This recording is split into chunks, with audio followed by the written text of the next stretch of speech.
ছবিতে যে দুইজন ব্যক্তিকে দেখা যাচ্ছে, এই দুইজন সকলেরই পরিচিত মুখ। একজন নাসিরুদ্দিন পাটোয়ারি, আর একজন আমজনতার তারেক সাহেব।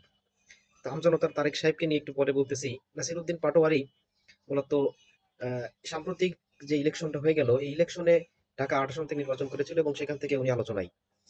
তো বিভিন্ন কারণে উনার যে বক্তব্য, সে বক্তব্যের কারণে উনি তরুণদের কাছে বেশ জনপ্রিয় হয়েছেন, আবার কিছু মানুষের কাছে উনি খুব অপ্রিয় হয়েছেন। তো আমজনতার তারেক এবং নাসিরুদ্দিন পাটোয়ারি দুইজনেই মূলত ওনাদের বক্তব্যের কারণে মানুষের কাছে বেশি জনপ্রিয়। তো আমজনতার তারেক উনি যে কাজটা করতেছেন, সেটা হচ্ছে উনি ইদানিং জামাতের পিছনে লাগছে। জামাতের বিভিন্ন বিষয়ে উনি কথাবার্তা বলতেছেন এবং জামাতকে উনি হেয় প্রতিপন্ন করার চেষ্টা করতেছেন। তা উনি যে ট্রিক্সটা অ্যাপ্লাই করে, এটা আসলে খুবই একটা জঘন্যতম ট্রিক্স। সেটা হচ্ছে যে একজন মানুষকে কিছু মানুষ পছন্দ করবে, কিছু মানুষ অপছন্দ করবে, এটাই স্বাভাবিক। কিন্তু রাস্তাঘাটে যখন উনি যখন বিভিন্ন মানুষের কাছে উনার আমজনতার দলের দাওয়াত নিয়ে যায় অথবা লিফলেট দেয়, তখন অনেকেই খুব রিয়াকশন করে। তো রিয়াকশনের প্রতিবাদে উনি আবার বলে, যেহেতু আপনি আমার পছন্দ করতেছেন না, আমি হলাম স্বাধীনতার পক্ষের শক্তি, তাহলে আপনি স্বাধীনতার বিপক্ষের শক্তি।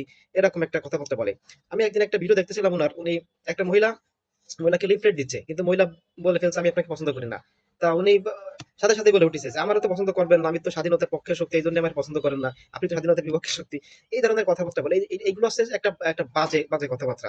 তা উনার মতন এই যে তারেক সাহেব, প্রধানমন্ত্রী তারেক নাম জনতার তারেক সাহেব, উনি যে একটা বাজে লোক, এইসব বাজে কাজের জন্য উনি আসলে চাচ্ছে যে মানুষের আলোচনায় আসতে। কিন্তু এইসব বাজে আলোচনা বা বাজে কথাবার্তা দিয়ে এই ধরনের আপনাকে কেউ না পছন্দ করতে পারে, কিন্তু তার মানে এই না যে আপনি আরেকজনকে বলবেন স্বাধীনতার বিপক্ষে শক্তি আমি যাবি।